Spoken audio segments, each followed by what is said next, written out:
Now, let's first look at the top stories. In our headlines, police arrest suspect with PLE examination papers. Journalists of Uganda petition police IGP over police mistreatment.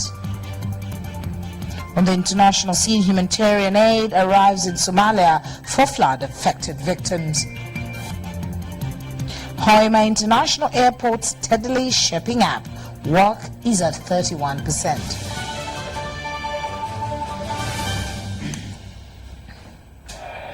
I'm Patricia Lokoma, and in sign language we will shortly be joined by Mugalu Mohammed.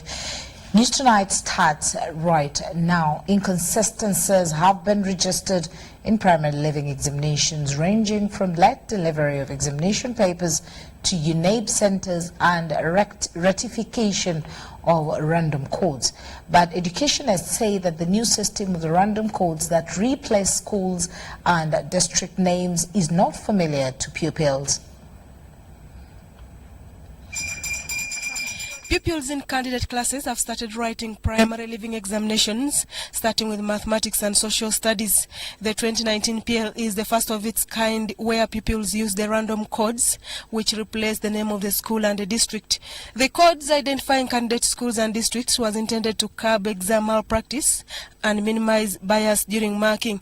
It took invigilators close to 30 minutes coaching pupils how to input the codes. A random number, it is not the one.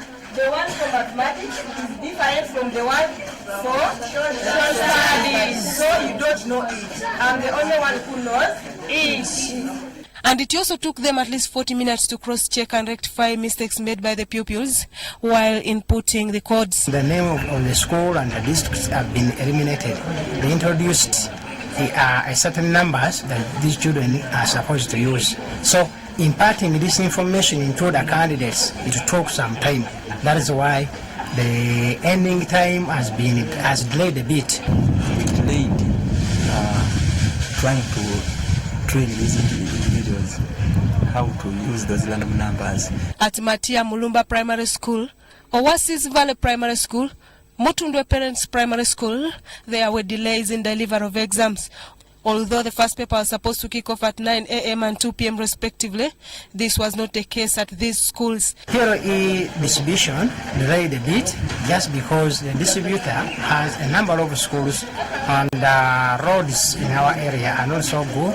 Therefore, the deliverance delayed a bit. These distributors are finding challenges. Maybe the number of schools they are supposed to meet, there are many. I think the UNAIB would find either increasing the number of distributors such that they can have few schools to meet in time. However, the situation was normal at some schools near the city center, like Old Kampala Primary School. First day, we have not encountered any challenges, only that where one candidate was reported to be unwell, and we administered some painkillers, and she stabilized. About 695,793 students are sitting primary living examinations across the country, out of which 59.7 are girls. Tomorrow pupils will sit for English in the morning and end with science in the afternoon. Susan Naonga reporting for UBC TV. Now, primary living examinations have started countrywide, but in Kasese, some schools started late due to the rain.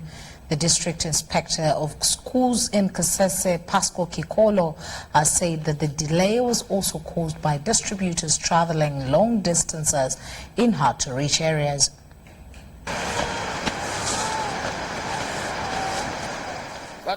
Musochi Flavia, 16 years, a mother of a 2-month baby, is one of the candidates writing her primary living examinations at Masula Primary School in Kasese district. She delivered after mock examinations, but her parents allowed her to continue with studies.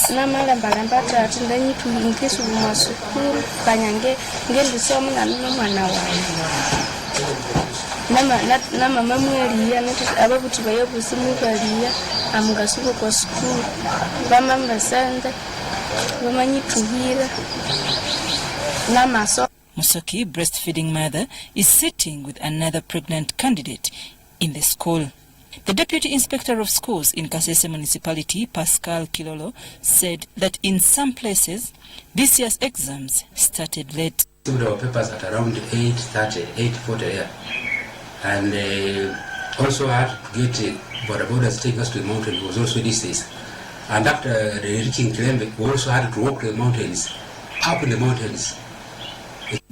In Bara district, exams started in time. Distribution of papers was done early.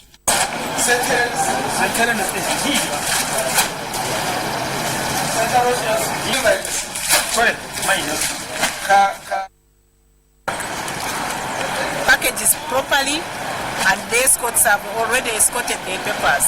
There is no challenge yet. We are yet to hear from the schools. We are expecting a very smooth examination because no papers are missing. We have enough invigilators, enough supervisors, enough distributors. The exams are being escorted by the police. Ampurire Elizabeth, a UNEB scout deployed at St. Mukasa Preparatory School in Shema Municipality, Shema District, says the new policy of students not writing school names could eliminate cheating. In Irambura Primary School, Bundibujo District, the weather has been conducive and exams have started well. But I'm happy today. We have started very well. It is a bit shining. There is no rain this morning. Children are now doing mathematics. I'm Navka Farida, reporting. Still with the primary living examinations, it looks like it always begins at 9 a.m. across the country. However, this year in some schools in Wakiso district, pupils reached school as early as 6 a.m. They claim that they feared persistent rains which disrupt them from sitting their exams. It is unusual Monday morning for pupils to walk as early as 6 a.m. But these are primary 7 candidates trying to dodge early rains so as to sit PLE. The official time for PLE is 9 a.m. Primary 7 candidates 2019 across the country have started writing the exams, starting with mathematics in the morning and English in the afternoon. For some schools, by 6 a.m., some candidates in Wakiso district, especially the day scholars, had arrived at schools. Early because I want to see where I am going to sit so that I can not get lost. Nasonga embeera y'obudde ng'ennaku zino kati tuyinza okumala obudde waka obudde obungi etuuka okujja enkuba etandise okutonnya. But in Nakaseke district, PLE delayed for almost 10 to 15 minutes at Ellen White Bright Future in Central Nakaseke district. P7 candidates started with prayers and songs of praise before settling for mathematics paper.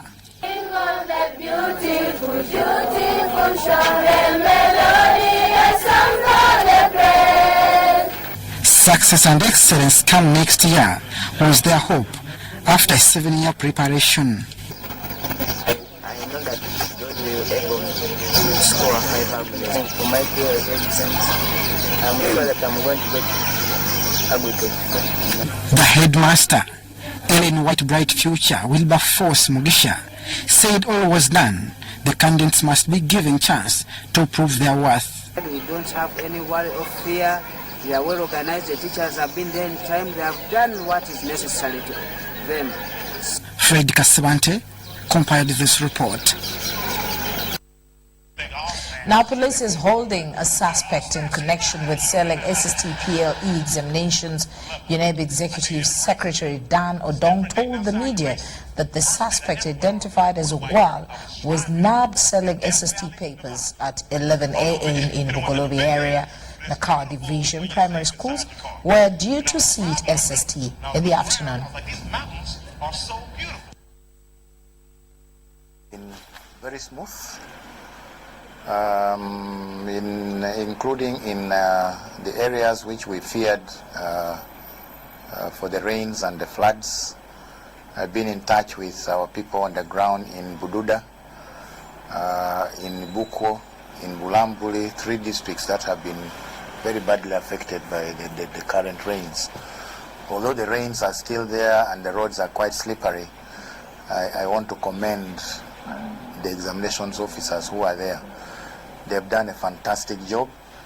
All the schools have had exams and there were no delays, which we actually expected there would be delays. There were no delays at all. Not received any cases of examination malpractice recorded. Reports are still coming in that there could be a few classroom-based problems.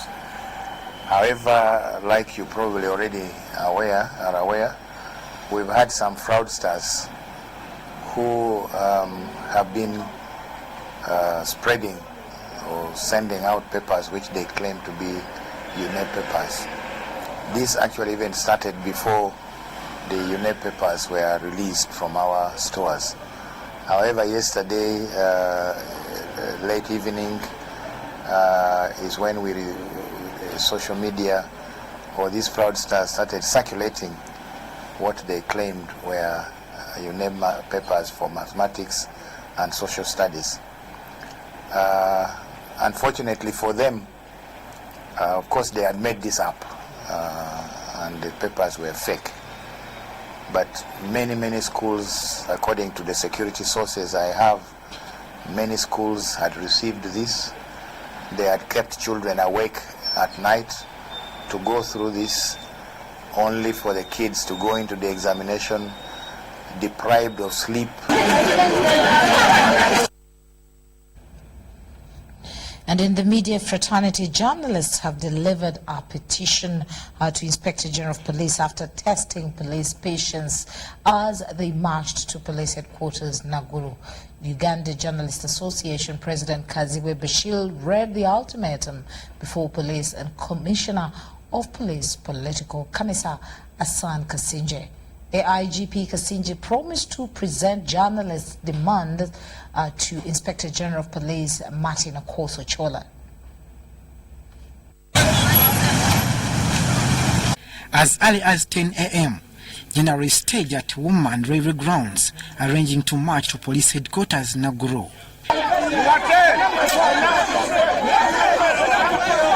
They were due to petition the Inspector General of Police Martin Akoso Ochola for what they refer to as police unfair treatment in the course of duty.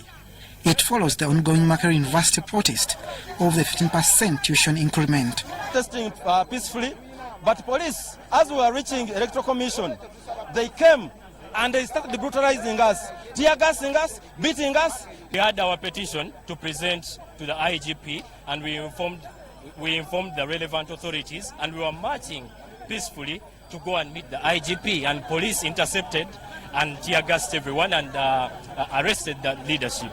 Police arranged to have a smaller group led by the leadership of journalists deliver the petition. They were provided a shuttle to ease transport. The journalists selected a group to fill the 33-seater shuttle heading to Nakuru Police Headquarters.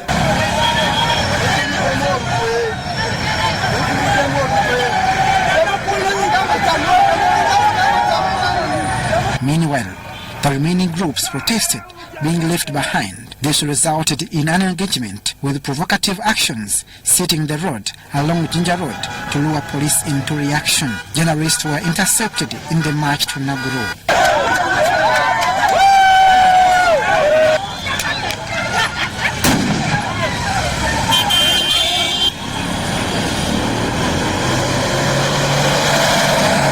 Earlier on, at CPS Kampala, Metropolitan Commander Moses Kafel failed to calm angry journalists.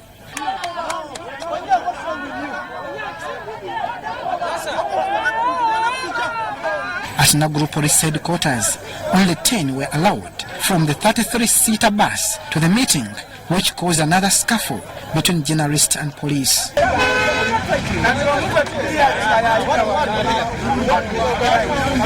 At Nakuru Police Headquarters, Wajir President Kaziwe Bashir presented a petition to police officials led by Commissioner of Police Political Commissar AIGP Hassan Kasinje. Among the demands were police officers who beat up journalists are held liable. He also called for police public apology. The parading and publicly prosecution of all the police officers who got involved in assaulting journalists and interfering with their noble journalism work, which is always in the public interest.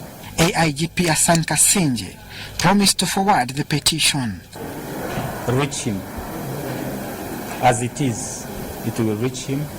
Nevertheless, all journalists agreed to maintain the blackout at all police events. Still on, the ban shall not relent until the police leadership has come up with clear, tangible responses to the demands that have been put up to them. Abdul Nasser Rubwama for UBC News. And in court, Chief Justice Bart Katurebe is worried about the increasing case backlogs in the judiciary and the few judges that are handling the land matters within the country. He was speaking during an engagement with the Commission of Inquiry in Land Matters together with other judicial officers in Entebbe.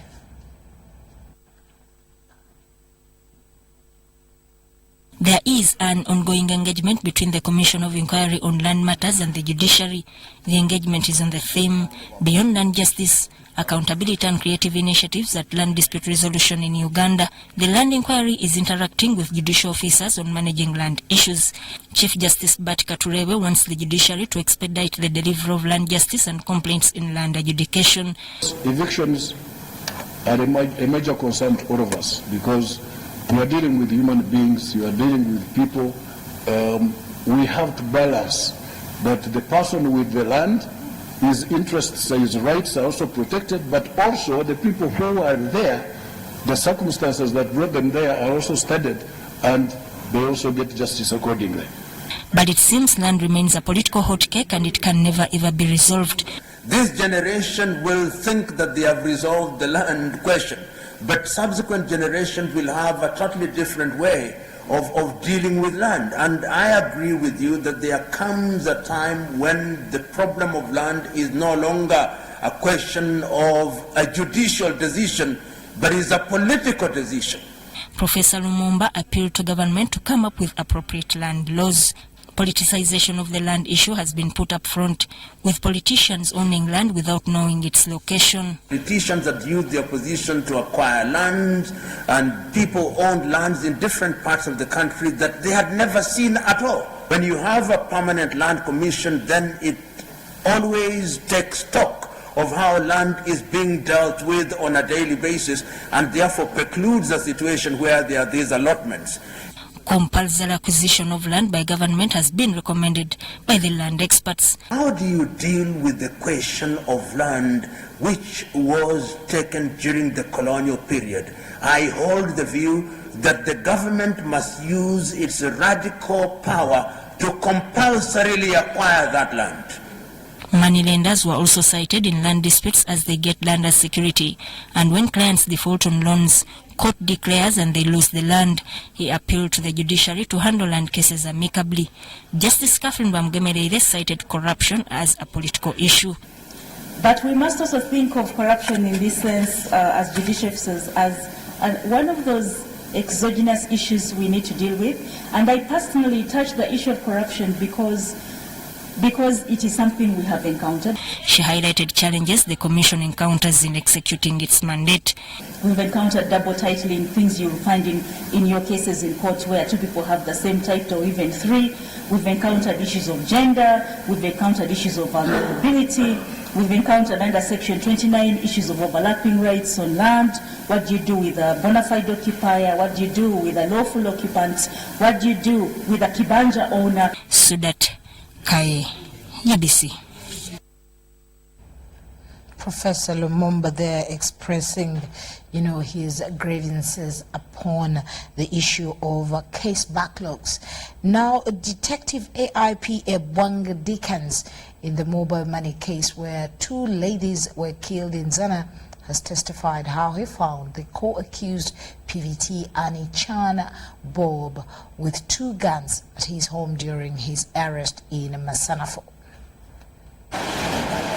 A General Court Martial in Machinde before Lieutenant General Andrew Gutiérrez had a case where 2 mobile money ladies were killed in Zana. The 9th prosecution witness, Detective AIP Ebwang Dexon, attached to Katwe Police Station in charge of investigation, says on 11th June 2019 he recorded a statement from Private Anchan Bob confirming to have committed the said charges. My lord, this is one of the gun I recovered.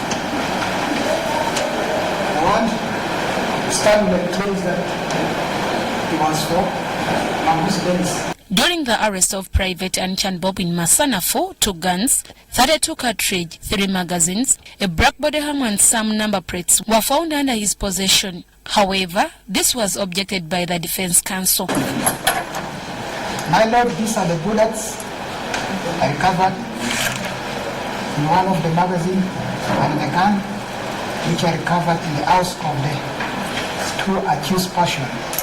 He says, oh, that's the number that's on the gun. He goes ahead and says, 34042. The 10th prosecution witness was OCCID Detective Sembatia Patrick, attached to Kajan's Police Station, recorded a police statement from Lunda Stanley at Chileka Police Station. While recording the charge and caution statement from Lunda Stanley, Detective Patrick Sembatia said Mulunda confirmed to him how they have been using guns to rob people around the country.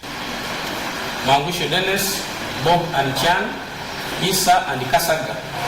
We met in Mengo and we planned how to rob a certain woman at Zana.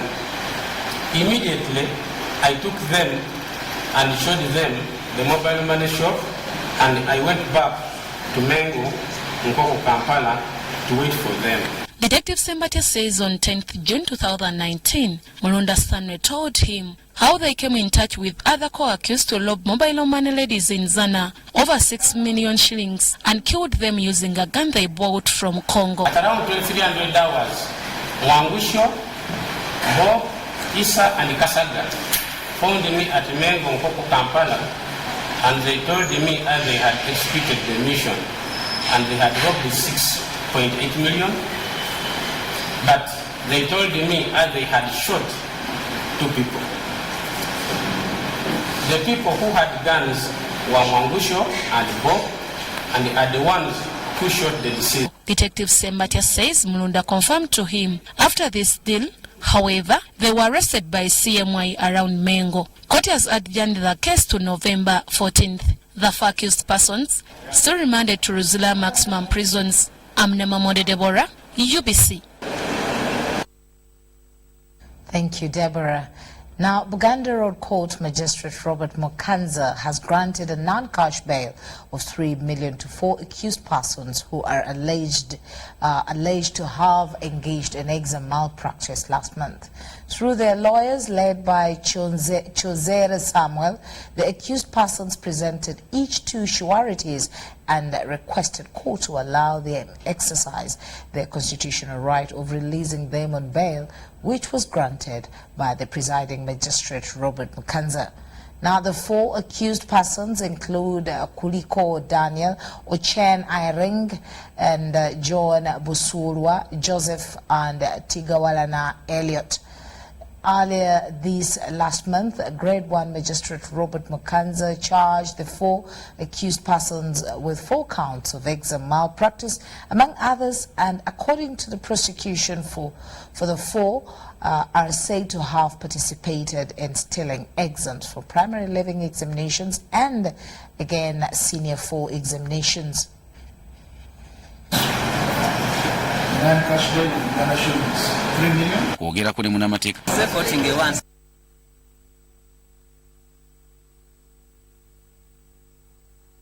Now, in a very interesting story, art is an expression of people's thoughts, emotions, and intuitions, plus desires that come out through human creative skills and imagination. For 50 years, Minister for Security General Eli Tumwine has shown passion for the art. While celebrating 59 years at Serena Hotel in Kampala, General Eli Tumwine tells his story of love for art since childhood. Prime Minister Dr. Ruhakana Rugunda thanked General Eli Tumwine for the love as portrayed through songs and painting.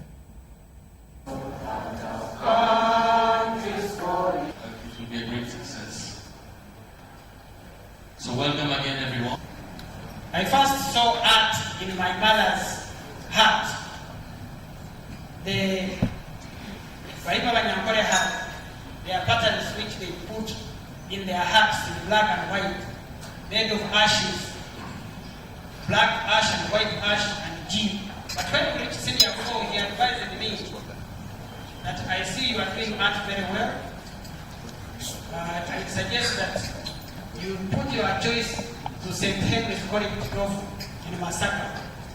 But when I went to St. Henry's College Tofu and I was doing fine art, one day our teacher who were in the class said that when you are doing art, you will not have to look for a job. Ndugwe Tumine has really, in a passionate way, conveyed his love for Uganda, and he has explained why, and has challenged us in a way to reflect about our country. So, Ndugwe, we salute you for putting bare clear information, history about our country, so that we know it better. So you have educated us in your poem.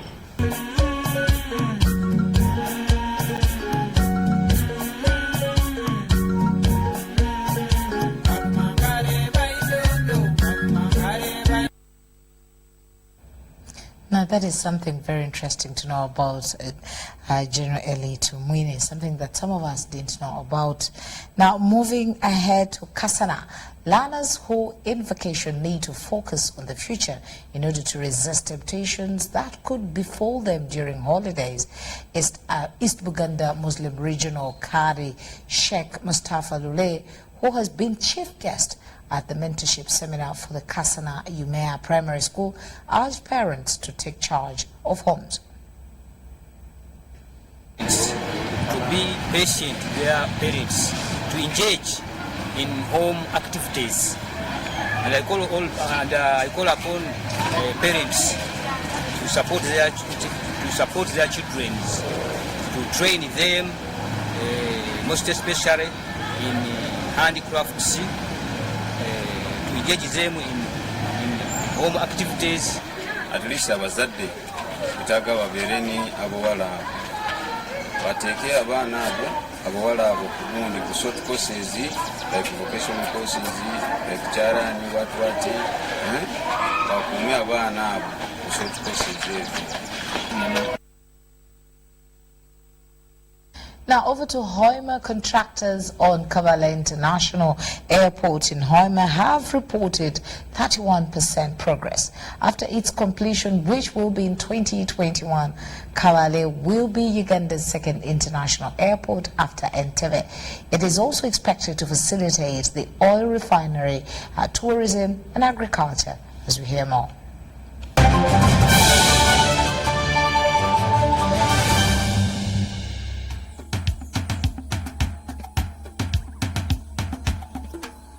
We're coming to you live from Butekanga in Kamuli district.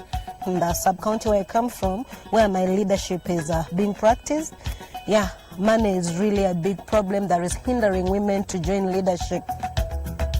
And in case you didn't know, Fasi Fasi is a show intended to make way for women in the leadership sphere. How can we create a space where someone who does not have 20 million shillings but has the ideas can become a leader in our community? Did you know that the journey to becoming a politician is very costly, especially for women in rural areas like Kamuli, where the main source of income is subsistence farming? Going by numbers, money seems to be a critical factor in joining the political race. And ladies and gentlemen, without further ado, let's make way and make some noise. Hello, Uganda!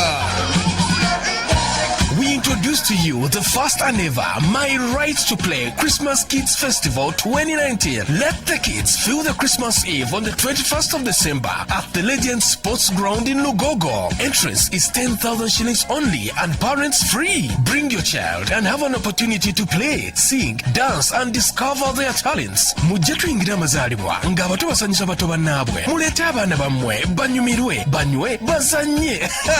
Kino kigenda kubeera kijjabe. Proudly sponsored by Legend Sports Ground, UBC TV, Star TV, U24 TV, Star FM, Magic 100 FM, UBC Butebo, Marketing, UMC Victoria Hospital and Ideas Workshop. Bw'oba oyagala omwana okuyimba kuba ku ssimu eno.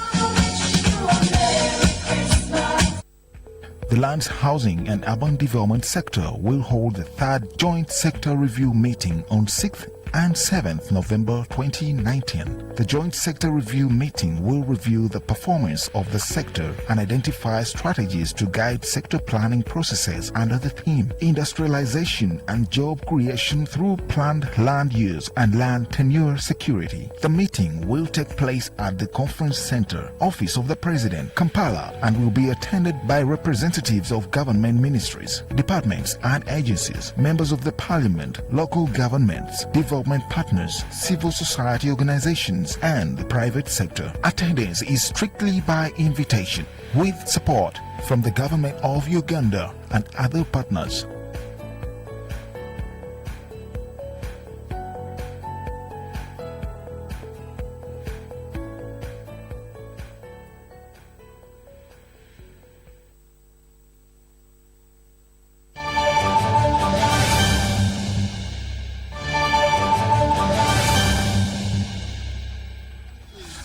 Hoima International Airport is among the infrastructure development activities being developed to facilitate oil production in the Albertine Graben.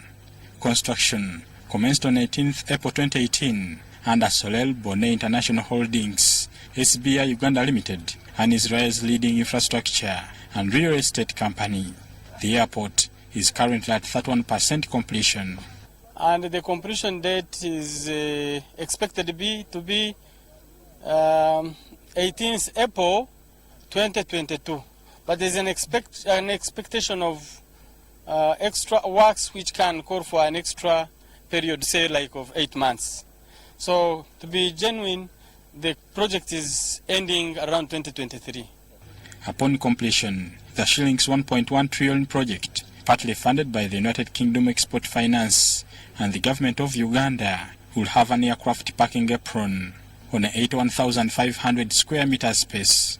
So I think the government of Uganda decided to have an international airport here, which can easily fly equipments so that the construction of these other projects can be simplified. That's why the airport is in the middle of the industrial park. The airport sits within the acquired 29.57 kilometers of land near the oil fields of the Albertine Graben region, commonly referred to as Kabale Industrial Park. The park will accommodate in a phased manner Uganda's second international airport, crude oil export pipeline hub, Uganda refinery, polymer and fertilizer industries, mixed light and medium industries, warehousing and logistics, agro-processors, common facilities and services, including worker housing, expatriate camps, schools, recreation areas, medical facilities, among others. It has all the facilities that are required on an international airport. The runway is 3.5 kilometers, and if you include the turn pad, the approach, and the taking off area, the whole stretch is around 5 kilometers.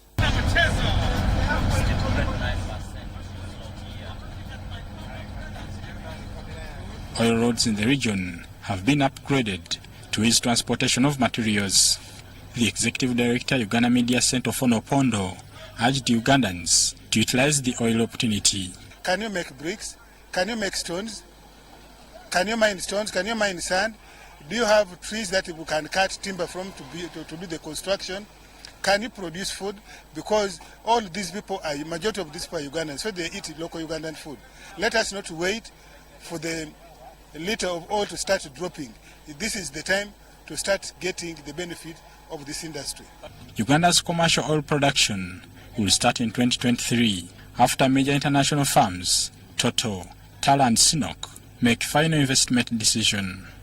Bernard Higa, UBC, Hoima.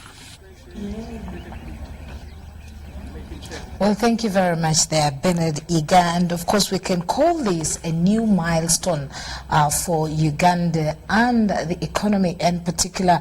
And as we heard right now, the Kampala International Airport, which is situated in Hoima, the progress right now stands at 31%, and it is anticipated to be completed around 2021. We're looking forward to that. Now, moving ahead in terms of entrepreneurship, Ndejje University has introduced an entrepreneurship program where the community can access life skills through hands-on training. Ndejje University Entrepreneurship Coordinator Elizabeth Muwanguzi says that the initiative is done under the Skilling Uganda program. As we hear more.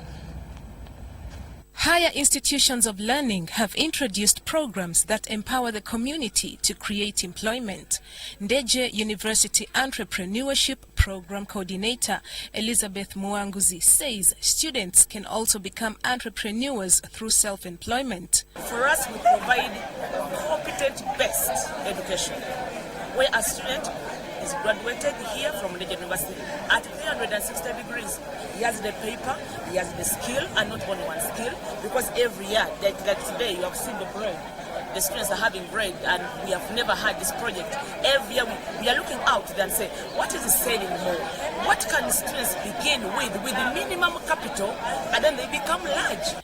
A lecturer with Ndejje University, Asimwe Henry, advises students to transform lecture room knowledge to practical knowledge. In the initial stages, the community and students have benefited from this program. Those who are studying degrees and even diploma at whatever level, they also need to get some practical skills, because out of practical skills they're able to start improving themselves even before graduating. Part of that money can even be used to sponsor their materials. These things are going to help us how to look for money. So happy and proud of Ndejje University, so that because it has equipped us with entrepreneurship skills. And that we can use our day-to-day materials or little capital of around 300,000 or 200,000 and make millions and millions out of it. Over 300 students have learned to make products used in their home environment like bread, jelly, lotions and shoes. Bella Masangano and Jim Kalyesubula, UBC News. Now, overseas, China-Uganda Charity Foundation has pledged to construct 100 water wells and boreholes every year for vulnerable communities across Uganda. The chairperson, Zhong, says it's not only the social corporate responsibility, but also their contribution towards increasing access to clean and safe water in Uganda.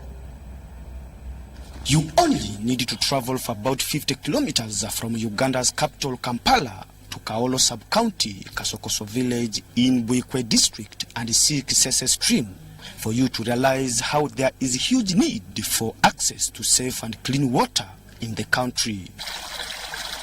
The stream is unsafe with floating objects and is a source of water for drinking and cooking for the locals. Amazzi babadde bagajja wala nga basanga olugendo luwanvu, kati ng'amazzi ag'okwoza agatukula, kati nga gano amazzi bw'ogalaba tegasobola kwoza lugoye ne lukyamuka. Obuzibu bwe tuba tetusanga mu Kasokoso wano, twali tetulina mazzi, ng'amazzi ge tulina makyafu nga tugasa na busenyi mu mwala. Obuzibu bwe tusanga wano, ente zinywa omwo ate naffe mwe tusena amazzi. The communities can be at risk of contracting waterborne diseases such as malaria, diarrhea, dysentery and skin diseases. I came to this place as I was moving around, and I found people were taking water from the Leo pond, the pond that they were sharing both with animals. So I sent a video to Mr. Zong, because I know him, he has been helping people in Kampala and wherever in Kalungu district. So after sending him a video about everything that was taking place, he promised to help us. Within 2 days, Mr. Zong called me to his office and he gave me some money to start up this project. As a result, overseas China, Uganda Charity Foundation has pledged to supplement government efforts to increase access to safe and clean water. So I have been in Uganda for 20 years. I call myself Uganda Chinese or Chinese Uganda because for me, I benefited from this community, I benefited from this district, I benefited from this government, and I benefited from this government, this country. What I'm trying to do now is when I'm successful, I want to return back to the society through charity or employment or any other means to help this country also prosperity like me. The chairperson oversees China Uganda Charity Foundation, Zong, made the pledge while handing over the first successful water well at Kasokoso in Buikwe district. It's just a beginning. I wish that during my chairmanship as oversee China Uganda Charity Foundation, I can make maybe every year 50 to 100 well. For UBC TV News, I am Philip Aguta. Mr. Zong should visit the Gangu area, Usavala Road, and do the needful. Now, rice growers in Palliser district are demanding for government to establish small-scale irrigation systems in their areas. Now, the farmers say that the benefits of rice growing are enormous if grown by irrigation systems. The ongoing contraction of small-scale irrigation systems by government mainly targets farmers in the dry heat northern part of the country. 60-year-old David Mayeku is a retired banker.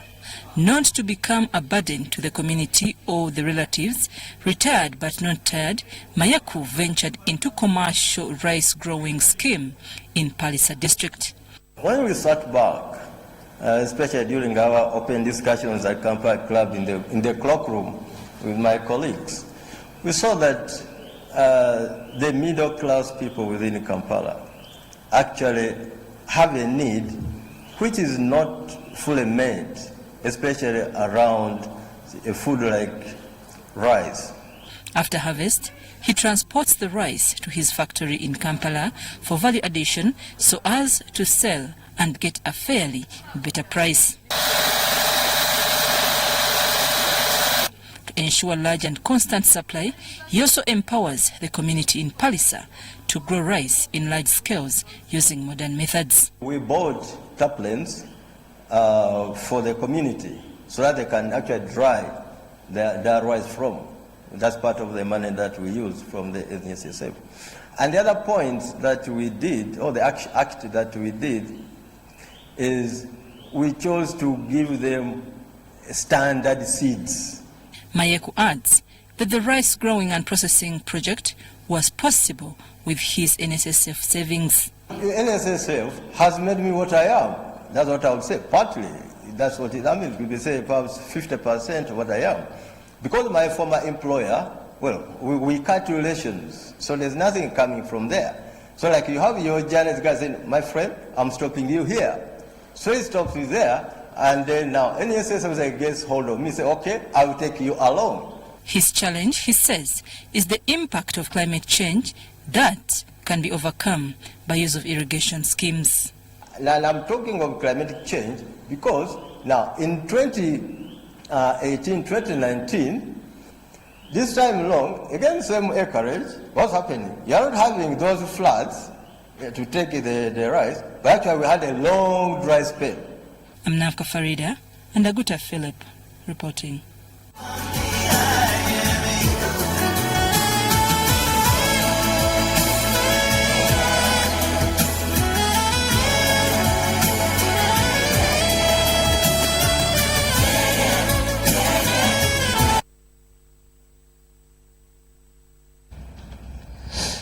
It's time for us to cross borders. Let's take a short break and return with our international news.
general performance in the Uganda Securities Exchange recorded a 340.33% in terms of turnover to a tune of 17.8 million Ugandan shillings.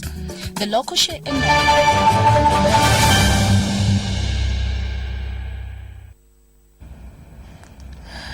Time for us to cross borders on the international scene, where there has been a reduction in rainfalls across most parts of Somalia as well as in Ethiopian highlands compared to the previous 3 weeks, according to FAO-managed Somalia Water and Land Information Management.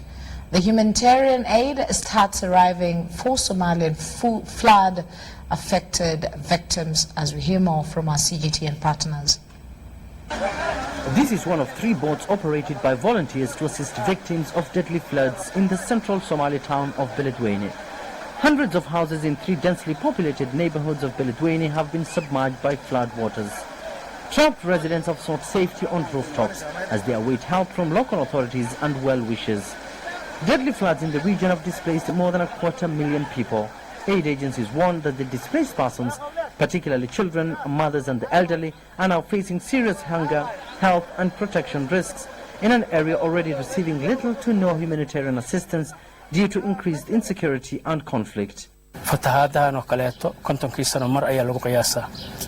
occurred once in half a century, but now we have witnessed it twice in less than 2 years. Addressing this crisis remains a top priority for us as an administration. We have highlighted this issue with all concerned parties. We want cooperation to address recurrent floods in Hiran region, as well as Ethiopia, where it originates from. Aid has now begun trickling in to assist thousands at these makeshift camps on the outskirts of the city. Estimates indicate that floods have destroyed more than 3/4 of the city and surrounding villages. More than 100,000 children are among those affected. In order to support about 24,000 people, the 4,000 households, the most needy. We also have 1 helicopter and 2 small planes which are bringing high energy biscuits. So this is food that doesn't need preparation and immediately can support children, mothers and everybody else that will need immediate response. A nationwide campaign is already underway across the country and on various social media platforms to seek funds to assist flood victims. Farming communities in riverine areas have been the worst affected, raising the prospects of food insecurity in the coming months.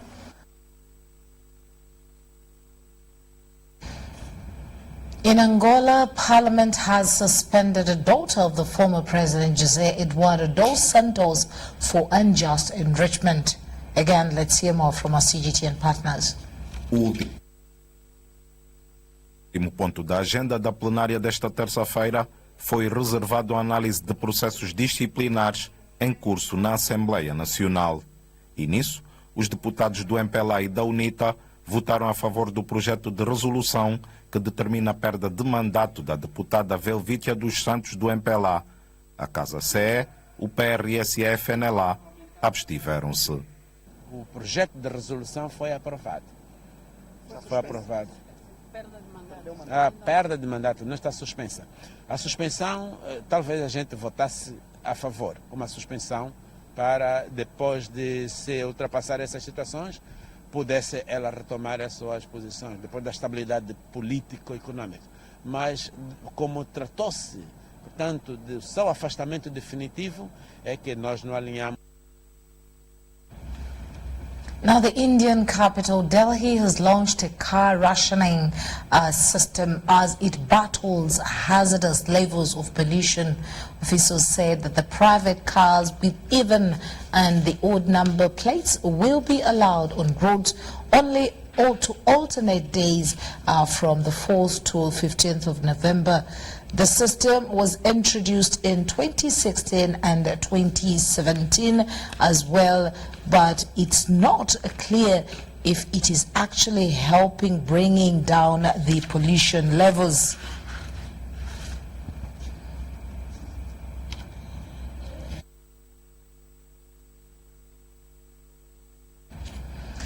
And that does bring us to the end of news tonight. Before we do sign out, first, let's have the weather forecast by Molena Kenyana. Good evening. It is that time of the day when we bring you the weather updates. My name is Marlon Kenyana and I will be taking you through tonight's weather report.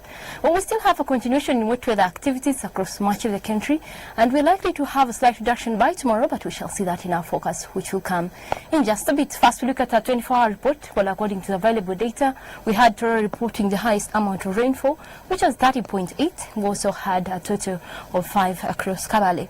Now, looking at our satellite analysis, we've seen that we still have low pressure systems within the southern half of our continent. Now, those are weakening some of the systems that are supposed to keep the rain belt across our country, and we shall be seeing that by tomorrow it will have moved a little bit southwards from our country, which is what will cause a slight reduction, especially to the northern sector. Now, tomorrow in the morning, we wake up to mostly upward sunshine that will be blending in with clouds across most areas within the country, except for parts within the Lake Victoria Islands and also parts of northwestern Uganda that will be seeing some light rains. Now, later in the afternoon, we're expecting some light thunder showers. Those will be across the central part of the country, as well as parts of western Uganda and eastern Uganda. Elsewhere, we'll still be seeing sunny intervals. We move on to our daytime highs. We're likely to have a daytime high of 27. That will be across the southwestern part of the country. We'll also be seeing a maximum of 26 across Kampala, and we're likely to have temperatures going up to 30. That will be across the Karamoja region. Move on to some of the world cities where we're likely to have sunny intervals. Those will be across Dubai as well as Nairobi. We're likely to have light rains across Paris, and temperatures will go up to 11 degrees centigrade. We're also likely to have a cold day across Nairobi. Temperatures will be up to 25. And with that, we come to the end of today's weather report. Thank you very much for joining us. And for more information, please do not hesitate to visit our website. Have a good night.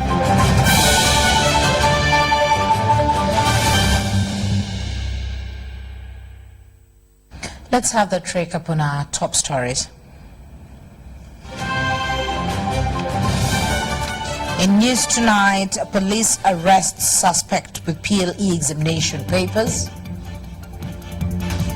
The media fraternity, journalists of Uganda petition police IGP over police mistreatment. And on the international scene, humanitarian aid arrives in Somalia for flood-affected victims. Lastly, Hoima International Airport steadily shaping up. Work is at 31% progress.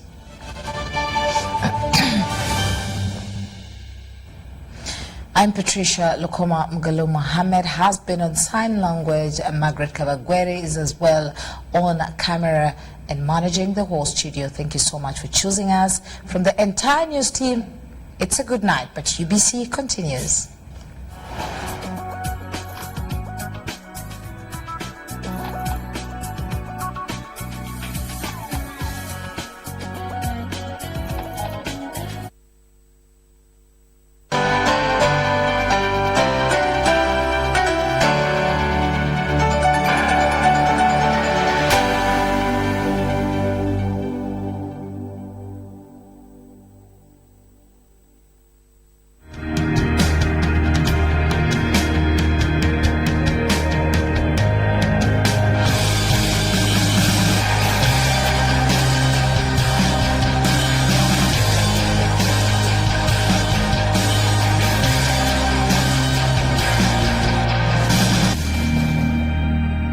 Welcome, we are here to help. Nothing is impossible for him who believes.